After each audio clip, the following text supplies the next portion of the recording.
Welcome to Homeowners for Justice. This is CJ Holmes. I'm the founder and live stream host of Homeowners for Justice. And today we bring you some really fascinating news. I've got the headlines. We're going to be talking about the audit presentation happening in Texas today, unfair loan modifications, and then you've just got to watch the Kentucky Attorney General share the lawsuit that they're filing against MERS. Now, because we've had such an overwhelming response and people have just been hammering me with questions about this, how do we fight back? I've had a special edition today. I've called it the battle plan. And literally, the people, you guys that are watching right now, we're the core group. It's us, guys. It's you and me. And we must make a difference. And if we work together and use the powers that we've got and the abilities that we've got, it doesn't have to cost a lot, but we can expand and change the world. And this is part of the battle plan. I want to talk to you directly today, this is from me to you, about how you and I can work together to change this country. So, while we're thinking about that, I really wanted to move into some of the headlines. And today I want to share first that the audit that is going to be shown in discussed today in Central Texas. The fact of the matter is, this article says that Central Texas homeowners could face foreclosure, and they're saying even if they haven't missed a payment. Here's the biggest problem, guys. This is the truth, and that is because literally, there are no recorded public documents supporting the ownership of anybody's loan. This is the point. They can foreclose on anyone, and they are. They are foreclosing on people that are current. They are foreclosing on people that don't have a loan. This is the problem. And the registry, we're calling it MERS, Mortgage Electronic Registration System, and I have a web page called MERS Mess. So just go to my website, look at the MERS Mess. You're going to see a lot of documents and data and information about how this is such a mess, because it really is. And according to this, it is not a legal system of record, nor is it a replacement for the recorder's offices. Okay, this is the point. This is why people are losing in court, because the facts are these, and this is the battle plan, and this is how we're going to prove it. And as we get the owners to grasp this, that it is not their fault, they are not deadbeats, they are victims in a scam to steal their homes, then we can get some outrage going. But we have to be very smart and clever about how we do this, and legal. We need to make sure that everything that we do is according to law, because otherwise, trust me, these people are going to come after us with fangs out. So here, this is another complaint I get all the time, another headline. Many homeowners are still getting no love from the banks. Are you kidding? The banks don't want to make a loan mod. They have been required to by government programs, but they don't follow them. And then when they don't follow them, what are you going to do about it? And that is why we have a battle plan. That is why we have to change the game. I want you to understand that I have spent the last year and several months researching what works and what doesn't. And court action doesn't really work. I'm hearing from all over the country. People call me, I'm on conference calls, they're telling me point blank, these people are in court and they watch the judges make illegal rulings against the homeowner. Regardless of the illegal documents, they rule for the banks. So we can't get justice in court, and that's something people need to understand. So I've looked at audits, and I've said, well, if we do audits, how many homes can we save? How many owners can save their home with a securitization audit? Well, the trouble is you got to go into court, and you got to get it included in court, and there's all these big stumbling blocks to doing that. In other words, it's not going to help 1 million owners keep their homes. That's what I've been hunting for. That is my goal, and that is our battle plan. How can we get 1 million owners to do this? Because if we did, will change the course in this country. I want you to listen now. This is a very fascinating video, and I want to also thank you for joining me as live stream blows up and we have some of these issues. That's okay. We're on the bleeding edge. We're taking technology to its limit, and we're going to use that to save our homes. So here, let's listen to Attorney General Conway. Thanks for being here. Last year at about this time, I stood at this podium and announced that I joined with 48 other state attorneys general to negotiate the national mortgage foreclosure settlement.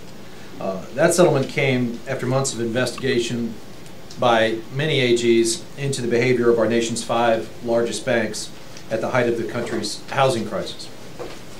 We uncovered that the banks had committed fraud during some of their foreclosures by filing robo-signed documents with the courts, which in many instances did not have the accurate parties listed and were not appropriate for filing in judicial foreclosure states such as Kentucky.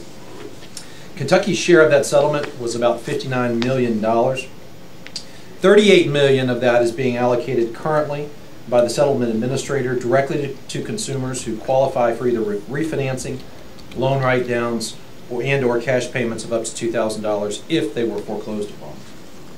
Now, some of that relief I need to stop and say that even if you weren't foreclosed upon and you're underwater, you're eligible to have the principal write-down or the change in your interest rate. To date, the banks report providing more than $33 million in relief to almost 1,000 Kentucky homeowners. The average borrower has received about $35,000 in assistance. Kentucky also received $19 million in hard dollars from the banks and from the bank settlement. That money has gone to agencies that create affordable housing, provide relief or legal assistance to homeowners who are facing foreclosure, to redevelop foreclosed upon properties, and to reduce blight created by vacant properties. I told you at that time last year that our work was not over. This morning, my office filed a lawsuit in Franklin Circuit Court against MERS Corp Holdings and its wholly owned subsidiary MERS, which stands for the Mortgage Electronic Registration Systems, for violations of Kentucky law. During negotiations for the mortgage foreclosure settlement, I felt that the Commonwealth of Kentucky had significant civil claims against MERS. In fact, we kind of held out at the end of the mortgage foreclosure settlement. We were one of the last states to sign and agree to it because I wanted to make certain that language was inserted into the national mortgage settlement that did not preclude states' abilities to file lawsuits and claims against MERS. We allege that MERS violated Kentucky statute by not recording mortgage assignments with county clerks when mortgages were sold or transferred from one bank to another. Under Kentucky law and under Kentucky statute in KRS Chapter 382, mortgage assignments in Kentucky must be recorded in the appropriate county clerk's office with a $12 fee that is collected by the clerks on behalf of the Commonwealth of Kentucky. Kentucky's statute is clear. It requires assignments to be recorded with county clerks, and MERS directly violated that law by creating this system that provides absolutely no public record of sales or transactions and deliberately circumvents paying recording fees to states.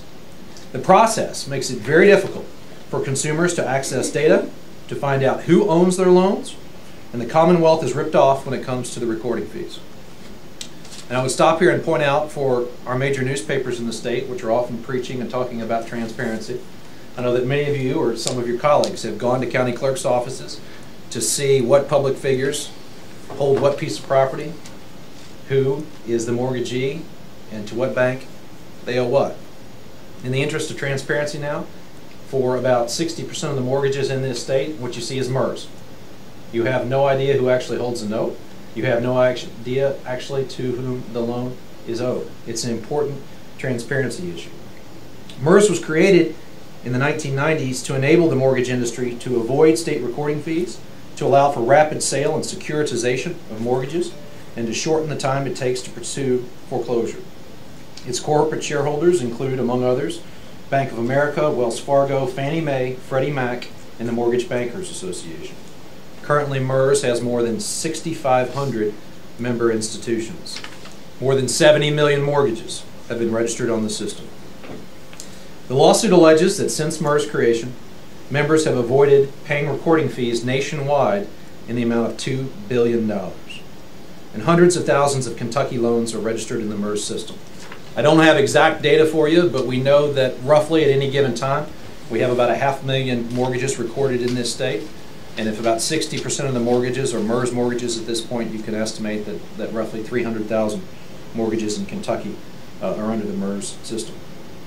As a result of not publicly recording the mortgage instruments and the mortgage assignments and paying the required fees, the lawsuit also alleges that MERS violated Kentucky's Consumer Protection Act by engaging in unfair, false, misleading, or deceptive conduct.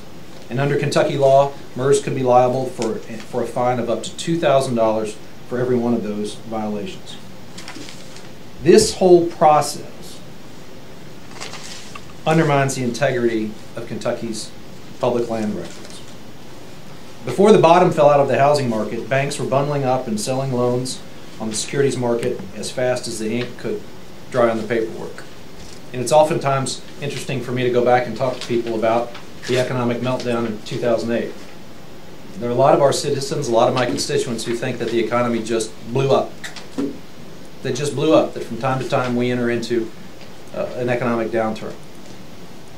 I have briefed the Attorney General of New York on what we're doing here today because they've taken a similar action, and he's been appointed by the President along with the Secretary of Housing and Urban Development, Sean Donovan, to follow up on the mortgage fraud foreclosure task force that they created. I know that the Attorney General of New York has developed evidence that sometime well before the housing downturn, that actually the land values had peaked out, but that because of Wall Street gorging itself on mortgage-backed securities, that there was a period, and an intentional period, of artificial inflation of mortgage values that exacerbated the economic downturn. Our economy just didn't blow up in 2008. What happened was that this ghost of an entity, MERS, was created. Banks took the mortgages, they resold them a number of times, revalued them, placed them in trusts in states like Delaware and New York, divvied them up, and created a housing bubble that brought down our economy.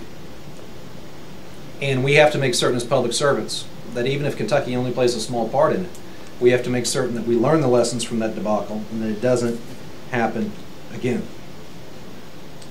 And even when the downturn hit, when homeowners had trouble paying their mortgages, they had trouble finding out who owned their loans. It made it difficult to find out who to call to request a loan modification or to defend the foreclosure. And there is and was no public record of the transfers. We'll stop here for a second and just give you an example of what we're talking about. We filed this lawsuit in Franklin Circuit Court. If you look at page 98 of our complaint, just as an example, we asked MERS to produce information concerning 49 properties in Franklin County, Kentucky, involving foreclosures right here in Franklin County where we filed the lawsuit.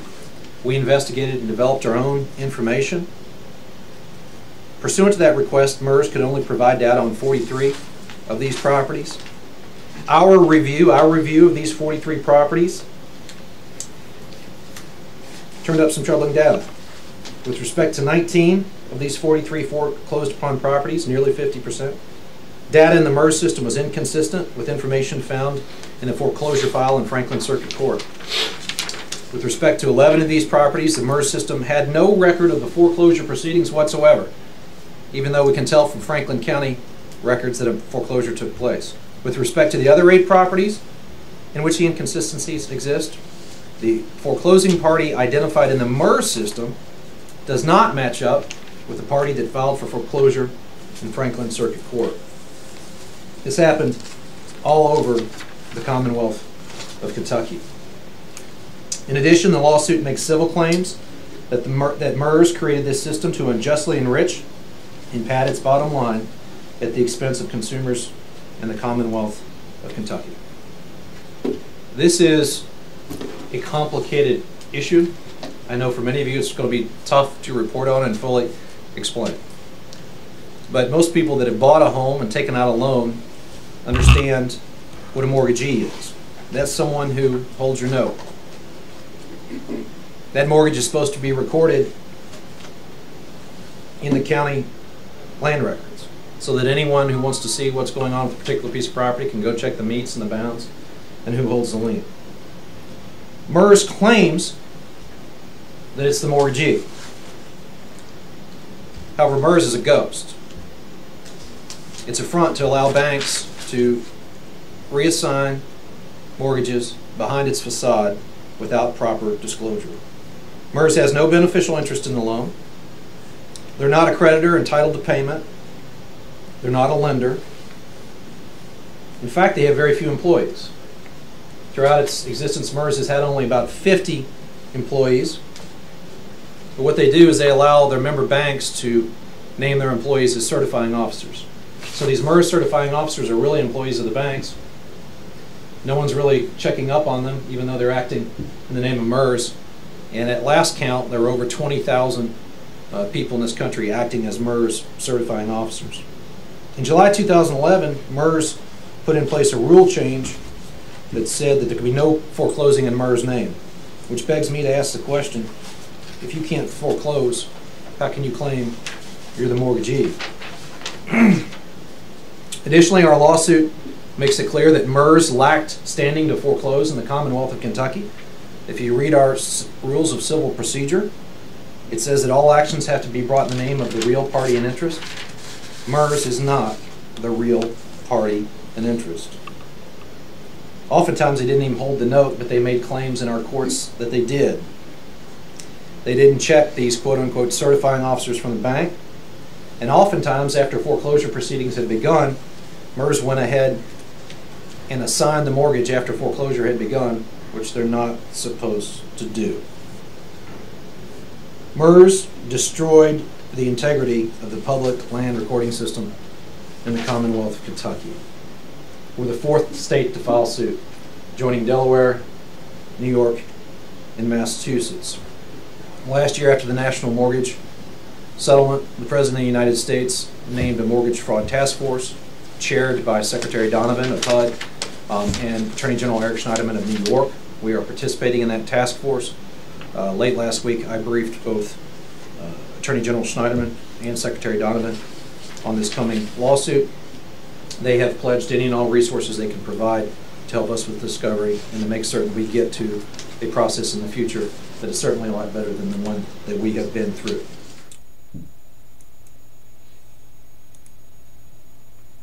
All right, guys, you heard it from the master. 4 states are now filing against MERS. And as he point blank said, MERS is a ghost. It was written that way. It's all in the wording. They put it in our deeds of trust and mortgages that, and I've said this before on our live stream shows, that they've called MERS a rabbit and a tiger. It's a nominee. Oh, but it's a beneficiary. All of that is total made up words. MERS is nothing but a smoke screen behind which the banks have been able to steal our homes. So this is the point. This is the battle plan, and that's why we're talking about today.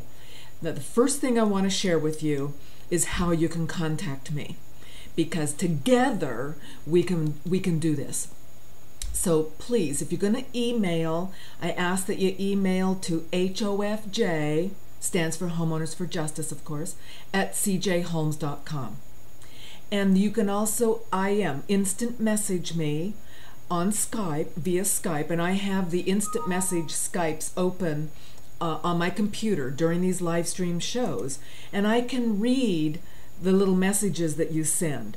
I may not be able to get the answer or respond, but at least I can see that you've sent me a message. And my Skype address to send to is CJHOLMES11, the 2 numbers. So it's CJHolmes11.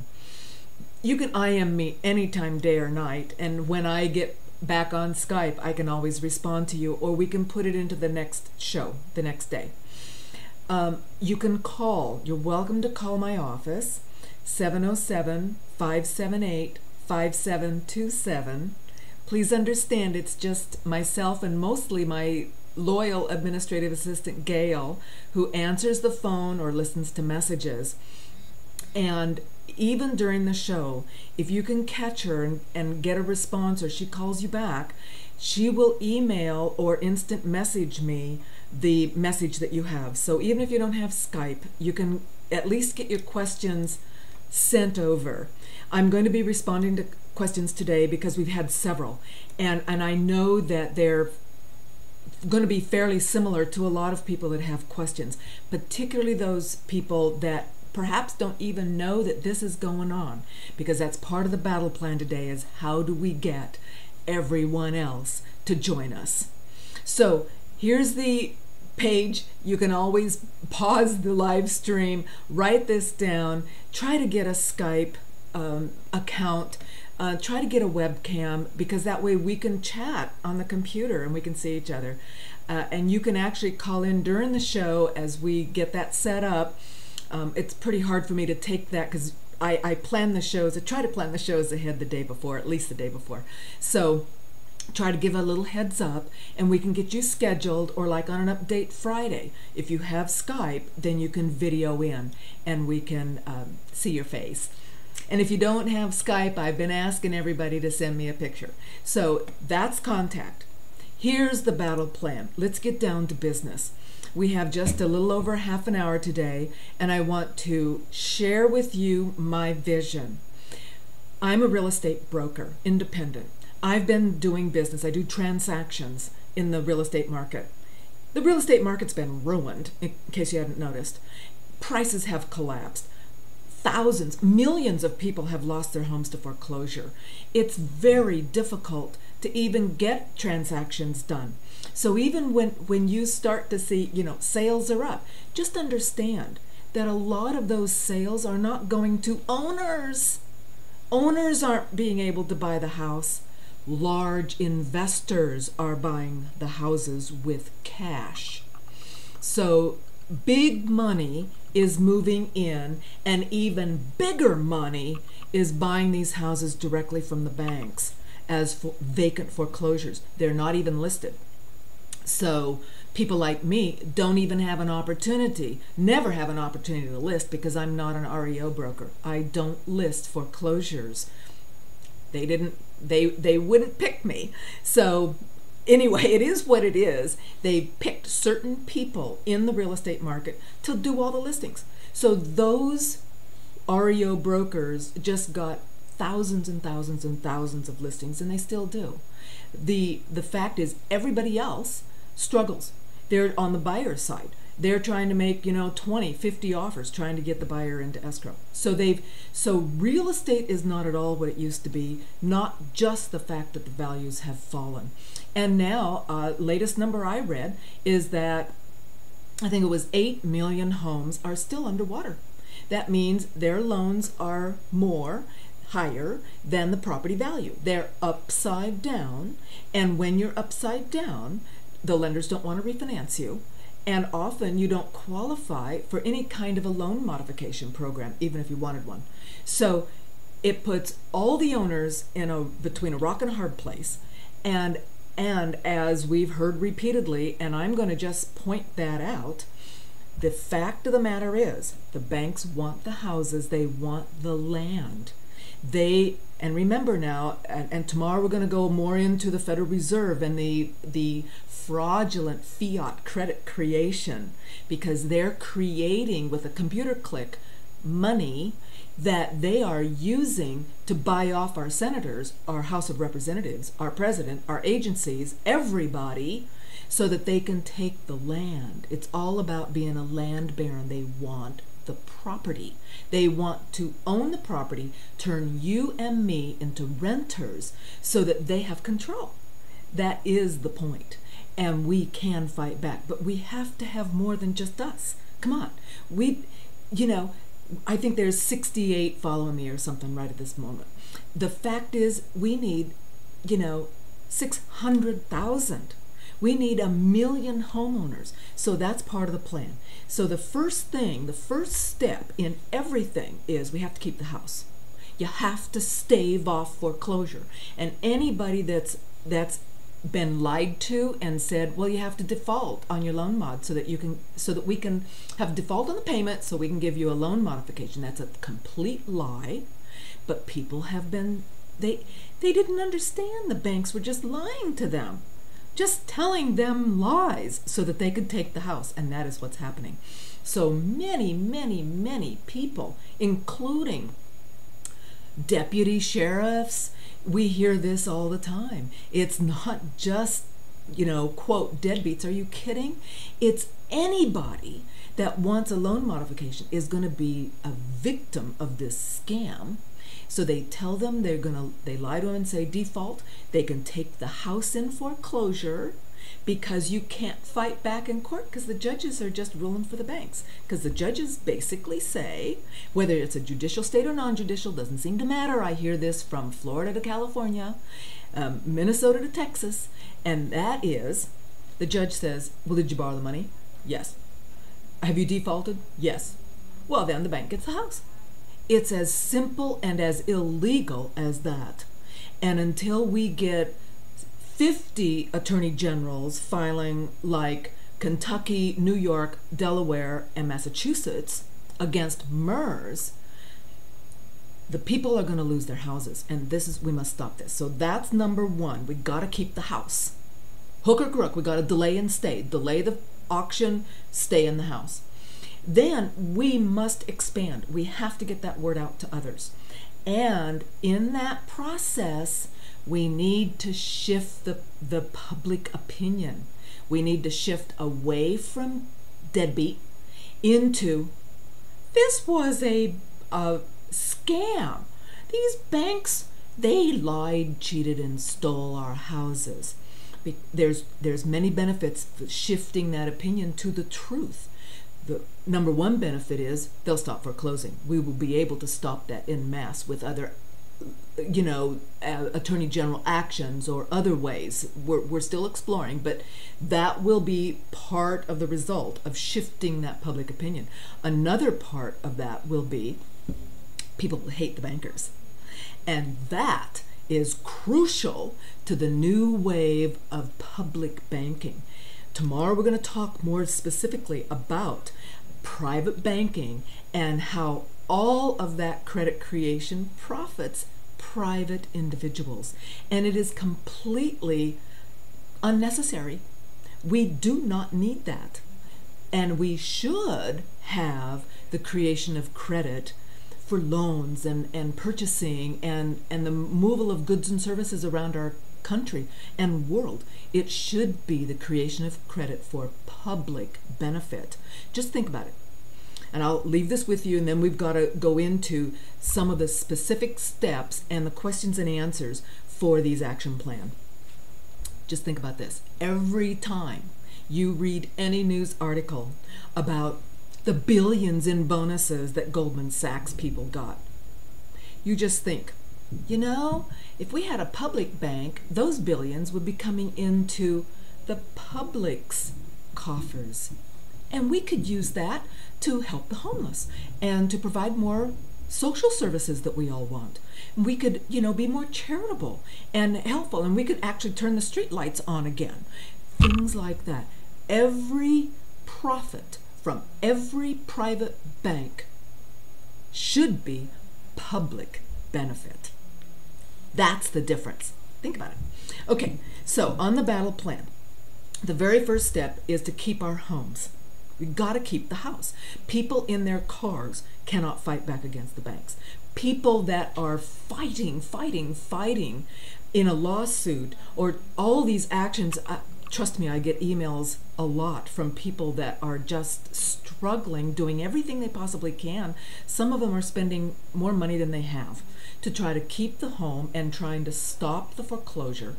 And so what we have found, and this is the key thing that we can do right now, is to delay and stay. How can we delay? How can we postpone the foreclosure action? And as we postpone, then what other actions can we do to actually stop that foreclosure action? So I want to emphasize again, the OCC complaint. This is the Office of the Comptroller of the Currency. It is the over the regulating agency now over the mega banks. And we have discovered, we were told by a bank insider, actually, this is how we discovered this, that they are not supposed to foreclose with an open OCC complaint. So I have a page on my website. I'm going to click over to that right now because I want you to start to look at the Homeowners for Justice website as a resource. That's really all it is. It's an encyclopedic resource. And I admit right now, I sometimes have a little trouble trying to figure out where do I put this information so it won't get lost in the list of pages. But just this morning, I changed the file complaints to OCC AG complaints because I have both of those websites. I have some other website links there too, but these are the main ones, the OCC website link and the Attorney General website link. And I will get feedback from people. I tried to file an OCC complaint and it was down. What am I supposed to do? Well, someone just told me yesterday that since it was down, they faxed it. They printed that complaint, they filled it out, they faxed it in, they got a response. So don't take any kind of a technological hiccup as to just brush you off. You just have to fight through these things. You have to. And every owner has to. And I'm telling you, if you're an activist and you're helping others, please help them. They need someone's helping hand. They need someone to give them encouragement to keep up the fight. It's worth it. You're going to be able to keep your home. I swear, as we get more people, we're going to be able to make changes, like get these lawsuits filed by the attorney generals to where judges will enjoin, which means stop, the foreclosure mills from foreclosing. That's what we really need. We need every attorney general to file a lawsuit, go into court, and get the judge to say, okay, all you foreclosure mills, you got to stop. But what do we do in the meantime? The best we can do is to try everything possible to delay this process. And so this is for owners and for activists to help your owners. If you know anybody facing foreclosure, direct them to this page. Come on, guys, you got to help.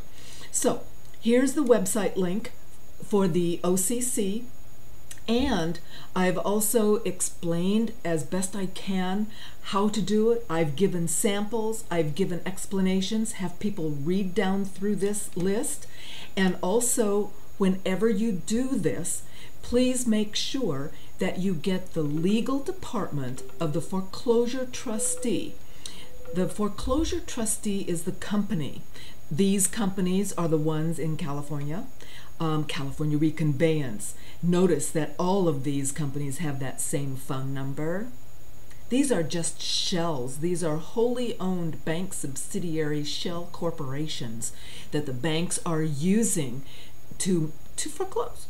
They're using them to forge and create these documents, and I'm not supposed to use the F word, the fraud word, okay, to make suspicious documents as they sign different names on all of these different documents. And this is how we're going to fight back on that notary complaint, which is coming.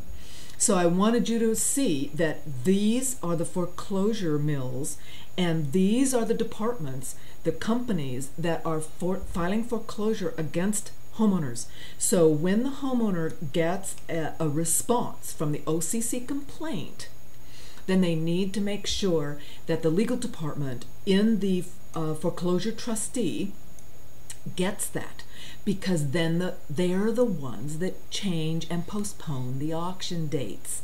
You just need to keep on top of them and don't let them not postpone. Insist. And if they don't postpone, file a complaint about it.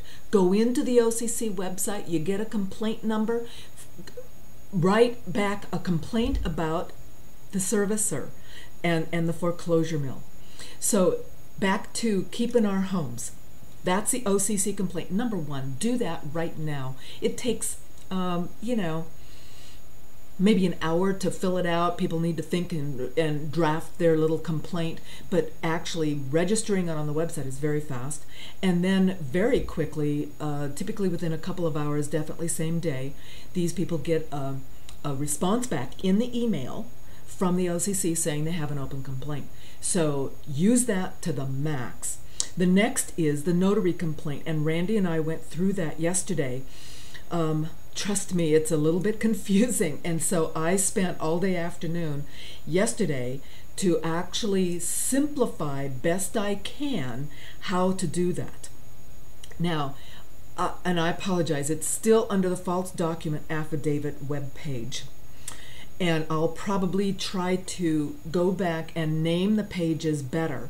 But this is the false document webpage where we talk about the notary complaints and how to file them.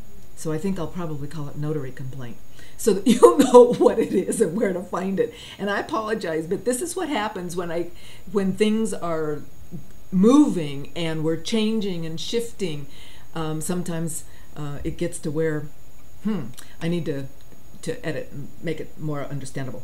What I've got here first is the sheriff, the little clip that we saw yesterday from the sheriff in New Hampshire about how they were looking into all of this fraudulent stuff. And I don't know about the New Hampshire Attorney General filing a complaint. So if you're in New Hampshire, I would contact that sheriff. I would contact the Attorney General, and I would say, why aren't you filing like these other states are filing? And in fact, if you go to my legal action by state, I'm working really hard to keep all of these actual complaints, like the complaint that the Kentucky Attorney General had in his hand and he was turning the pages. That is linked under Kentucky. So you can actually send that link to these officials. Come on, use this website to send these links out.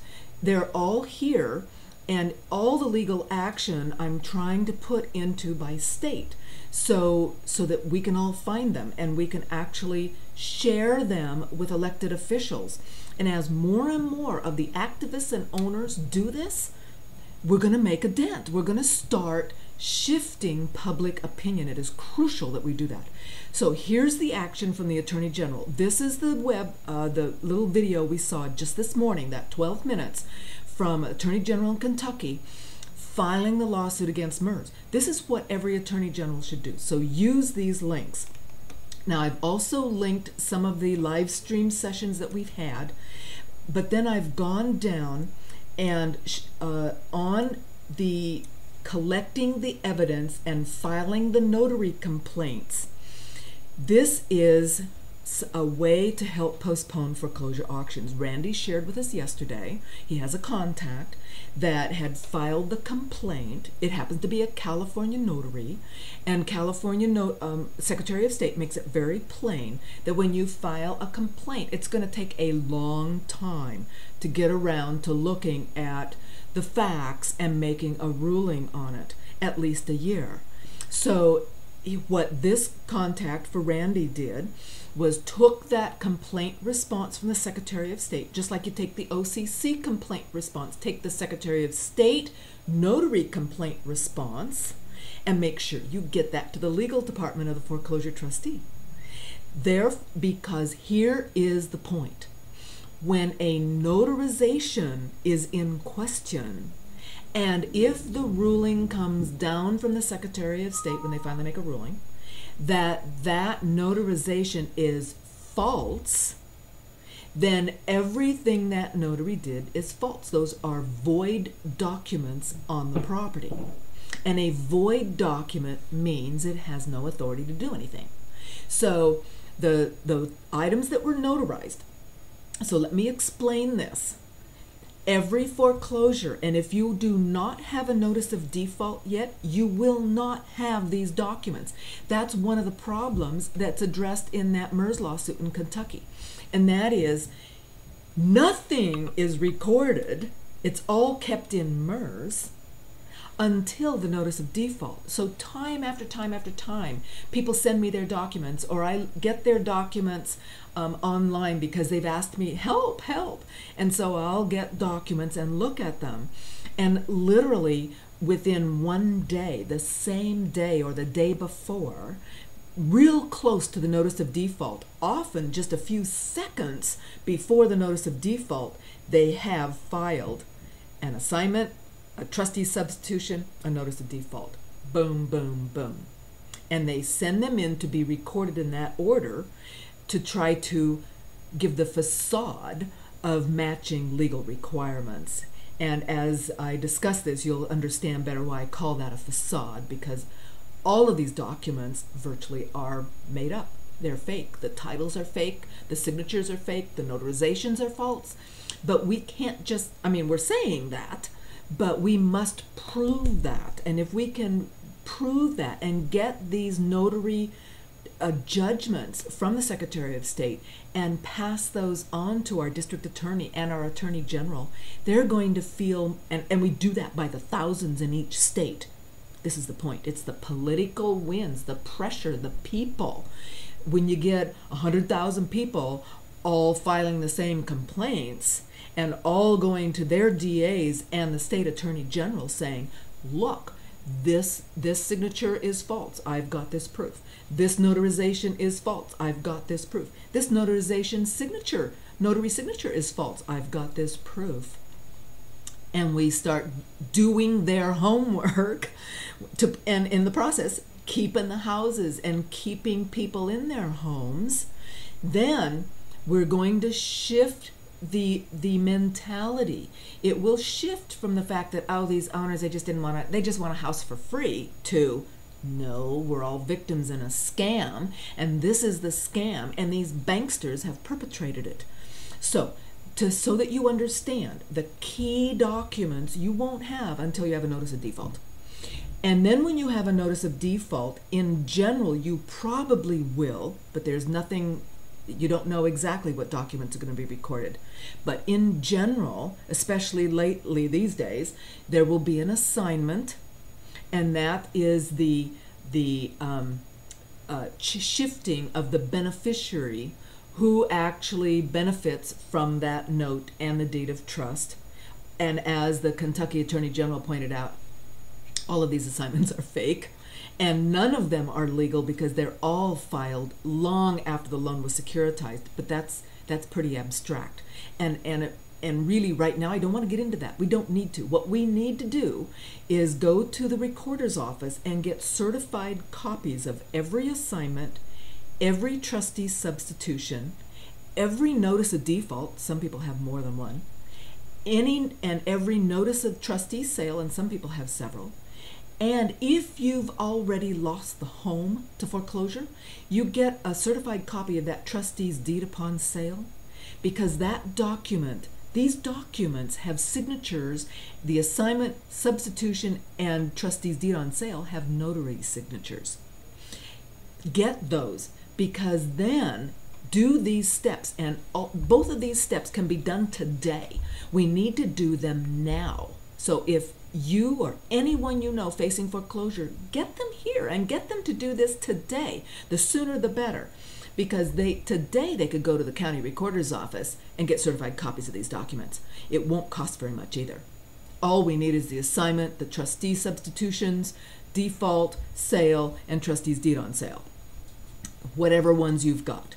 Then you go to this next step 2, and if it's a California notary, here's the notary addresses of, I think Randy said there's 155,000 notaries. So just open that up, it'll take a while, and then find that notary and find the address.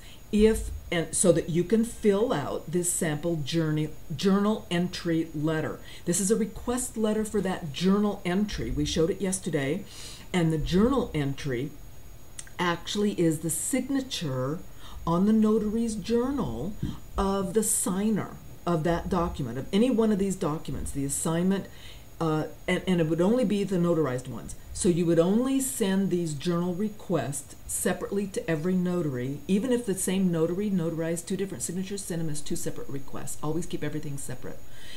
The assignment, any trustee substitution, and any trustee deed on sale. The notice of default and the notice of trustee sale are not notarized, so we don't ask for journal entries for those. So get the sample, this is a letter, it's in a Word document format, edit it. Anything in brackets is to be replaced with the information on your document, and on whether it's an assignment or a trustee substitution. And once you get that back, Now we're talking down the road, 2 or 3 weeks. It's supposed to be 15 days. You can, and a journal entry comes back with a driver's license in it, then you can go here and fill out the request for DMV record to get a signature from the DMV file of that signer to see if that matches the journal entry. But you don't even need to do that right now. Today, you need to get the certified copies, fill out the sample journal letters, and send them. And notice, we're saying include the a copy of the document. You don't need a certified copy to send to the notary to request the journal entry.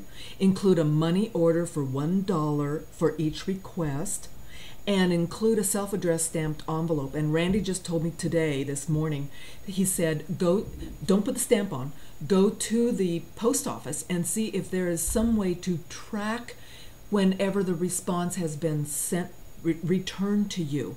Because you can send it signed receipt requested, but that doesn't guarantee that they're going to send that document back.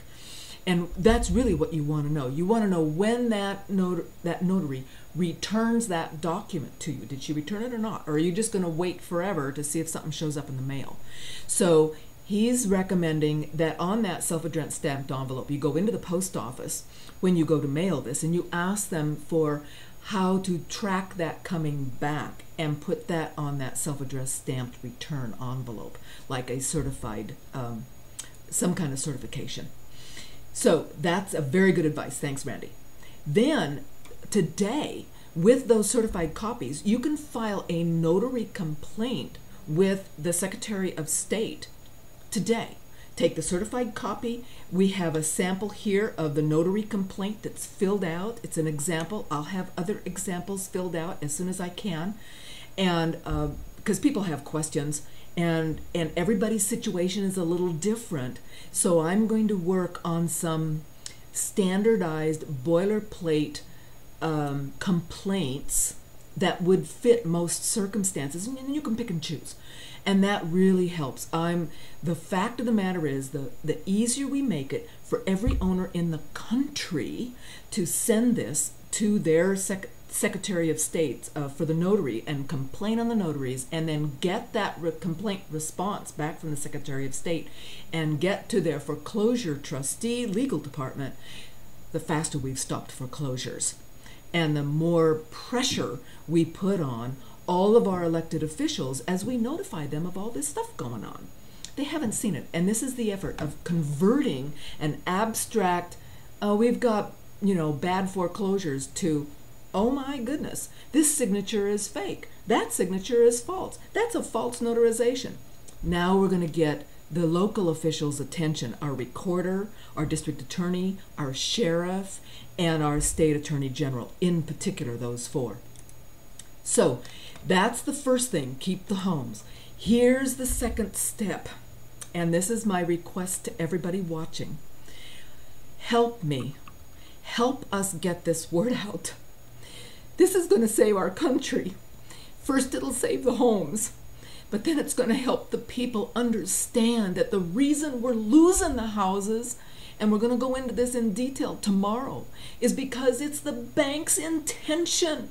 They do this over and over and over. They did this in the Great Depression. They've done this now, and they're going to keep doing it until we shift the game. So we have to get the word out. Now, these are my ideas. We've got these live streams. That's why I started casting, so that there would be a record of this, and we could every day have something that we could share with others. So you can click into a specific video live stream, and up will come the share address, and you can copy and paste that in email. You could send that out to your email address book. You could send that out to the elected officials. Use your imagination.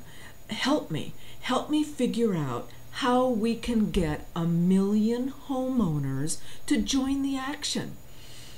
Another thought I had, and I've already shared this with some people, and the fact is, many of you know, I know what's happening in foreclosures if they've been postponed, because I subscribe to a software product called Foreclosure Radar.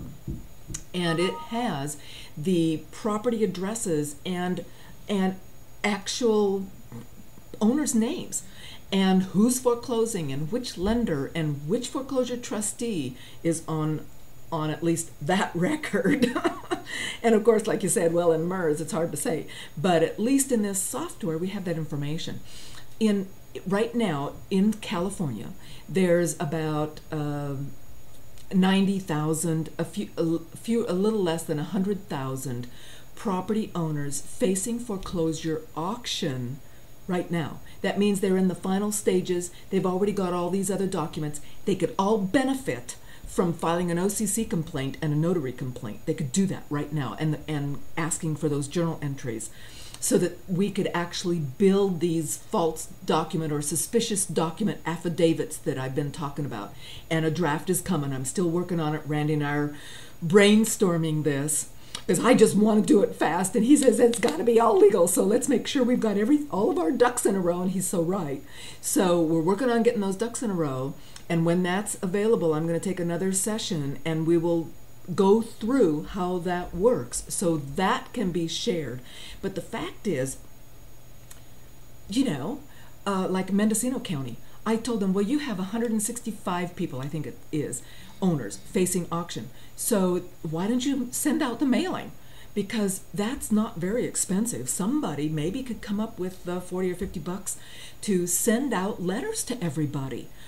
What if your group, what if your church, what if your group of ACE, your occupied group, whichever group you belong to, and what if your sewing group, what if you decided, okay, I can send out some letters, and literally you don't have to direct the people to yourself, direct them to this website, direct them to this live stream.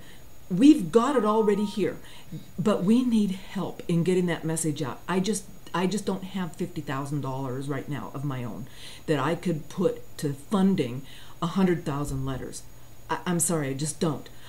But help me if you have any other ideas. So I've got some postcard ideas and I've got some letter ideas. I don't have them drafted. I will work on that today.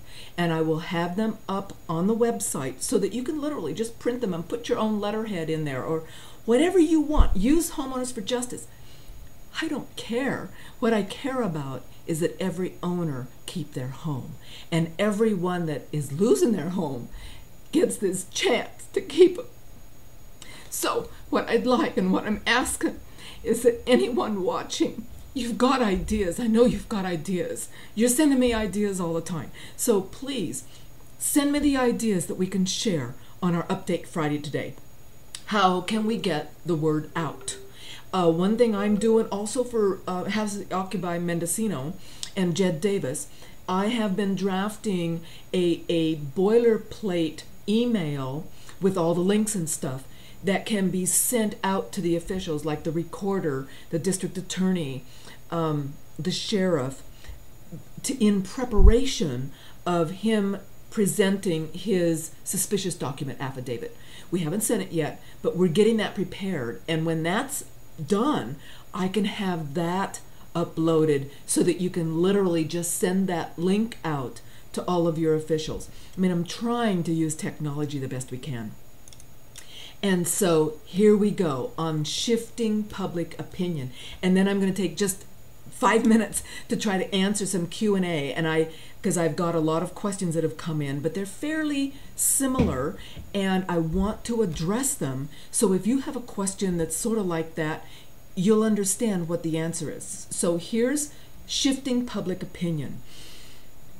If we start getting our notary complaints filed and we get our journal entries back and we discover that the signature of the signers on these journal entries do not match the signers on the document that you've gotten from the recorder's office on your assignment, your trustee substitution, your notice of default, notice of sale, or even a deed upon sale. So I'm telling you, even if you've already lost your home to foreclosure, do this. This is going to give you the best possible chance of a wrongful foreclosure action. So it can't hurt. It's just a few dollars. It's a little bit of time. I've tried to make it easy. And as we get this information back, the plan is to take that and put that into a suspicious document affidavit. Affidavit just means that the owner, the person submitting it, notarizes and could be a jurat, which says, to the best of my knowledge, the person takes an oath that I have done everything I can, to the best of my knowledge, this information is true and accurate. And then the notary acknowledges that you are who you say you are. And so these are just documents with the evidence, the exhibits of the various foreclosure documents on your record that you've gotten certified copies of, and the law that they violate.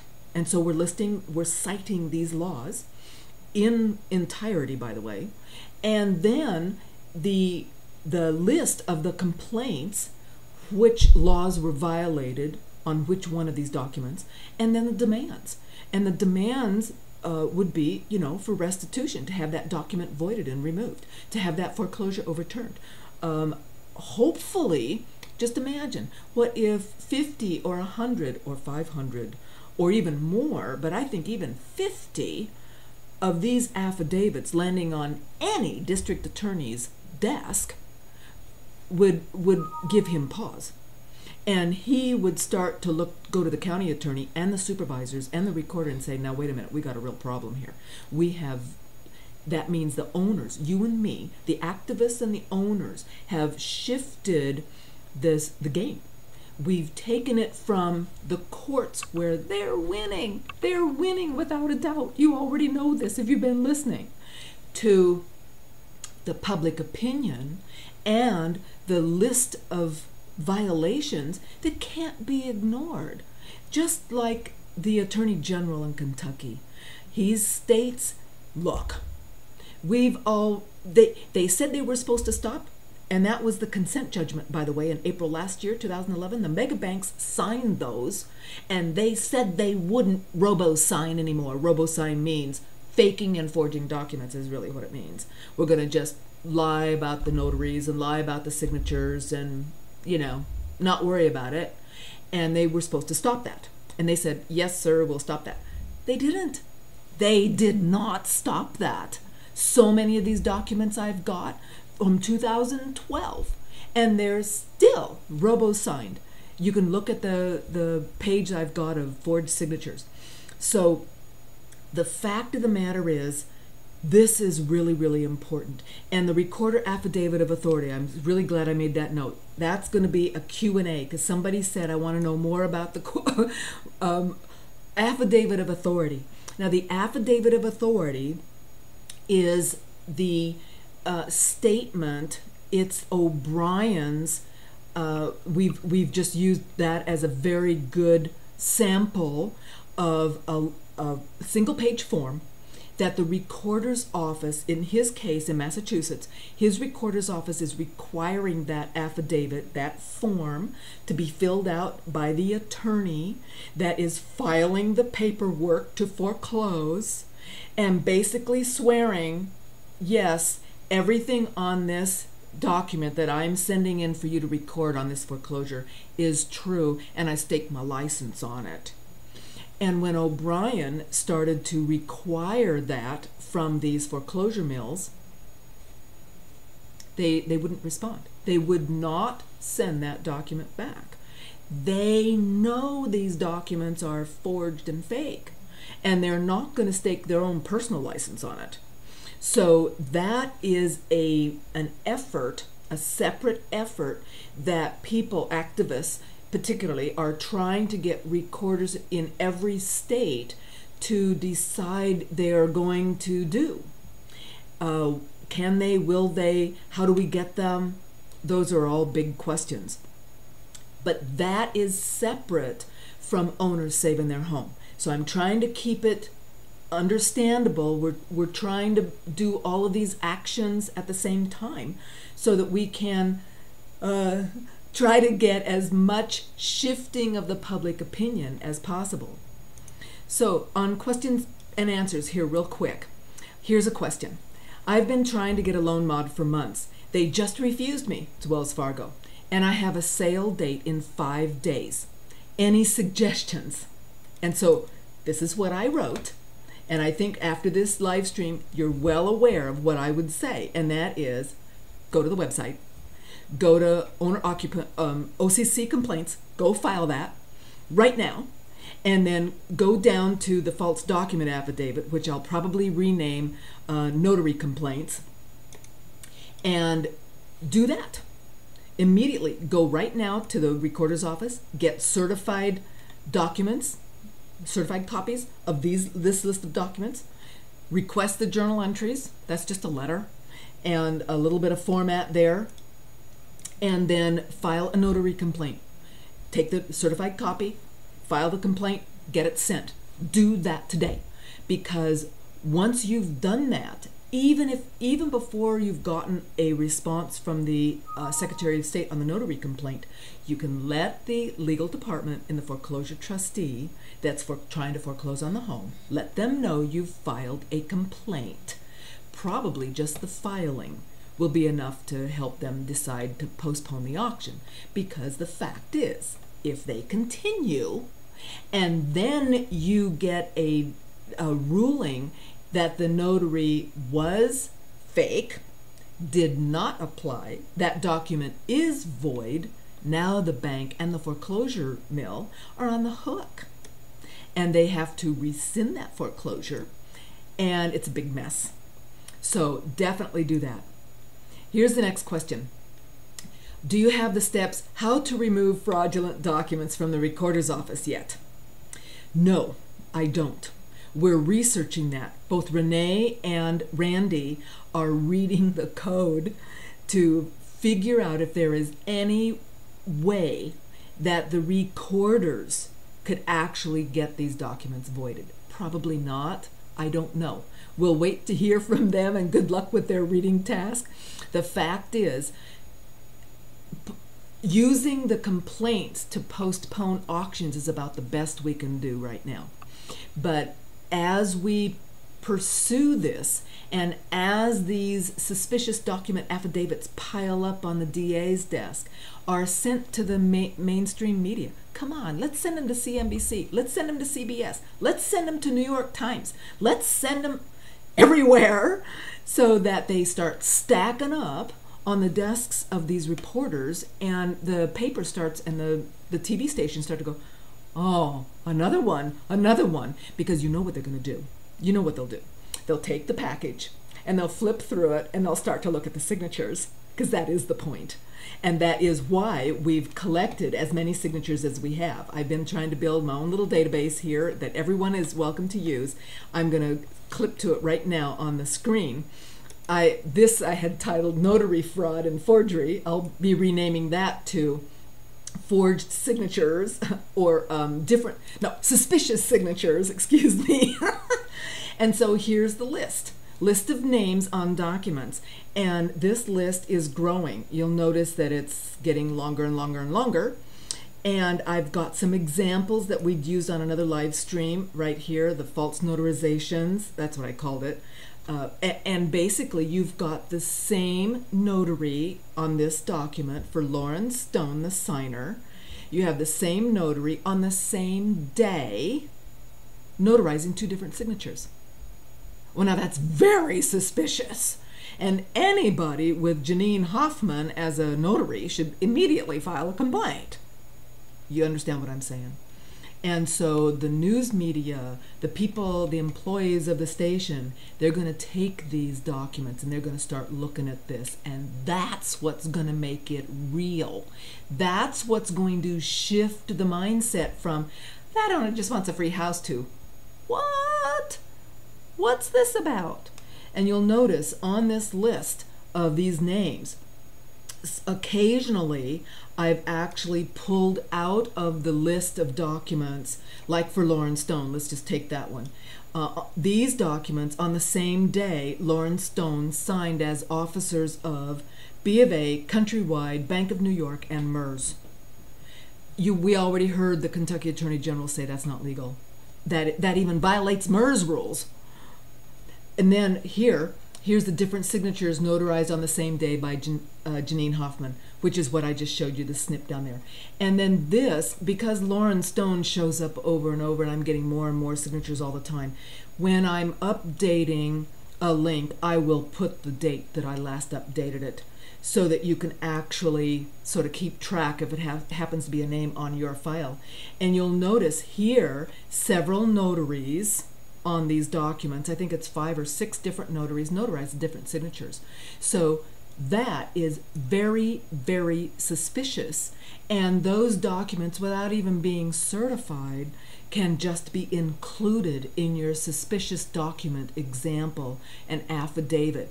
Look, I found all these documents with all these different notaries notarizing all these different ways this person signed. There's something really hinky about this.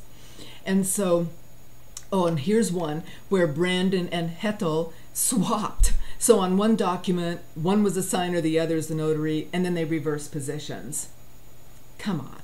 It's just been a game. It's a game of theft, and they've been allowed to get away with it. And real quickly, before we end, just another question. Anna said I should email you, so here I am. She wants me to find out if my loan has been securitized. My house is in foreclosure, but I'm starting trial payments for a modification.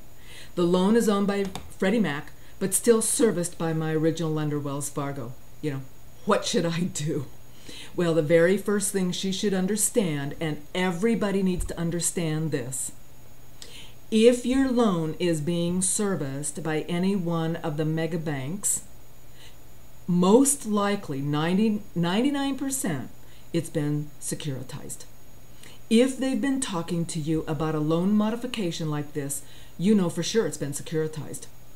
And finding out which trust can be very informative and interesting, but at this point, what she needs to do is file the OCC complaint and the notary complaint. Whenever you do a loan modification, and this is a real tough truth, because they put people over the barrel, they will threaten to take the house, it's extortion, and if you sign this loan mod, or we're going to take the house, and yet the loan modification includes terms like MERS has the authority to foreclose. So they're forcing people under the threat of loss of their home to sign a loan mod. And then the mods they did 2 or 3 years ago, I have people call me repeatedly saying, I can't afford that. And now they won't talk to me, they're going to take the house. The fact of the matter is, this is the ultimate underlying truth, and every owner facing the loss of their home has to make that decision for themselves. I cannot make it for you. But I can tell you this. Every securitized loan requires fake foreclosure documents to take the house. Every foreclosure document on these securitized loans is faked.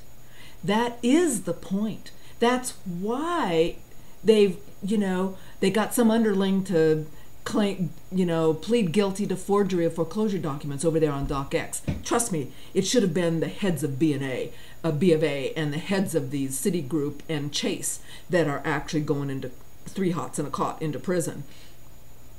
I don't know if we can pull that off, but we can try. The fact of the matter is, when you sign a loan modification, your potential rights shift. The bank has no authority to do this. They're doing it. They're taking houses by the millions. They're modifying loans by the thousands, but they don't have the legal right to do that. And so it's a real tough call. If we knew for absolute sure, and it seems pretty sure, that filing an OCC complaint and filing a notary complaint would forestall foreclosure, then that is a significant decision.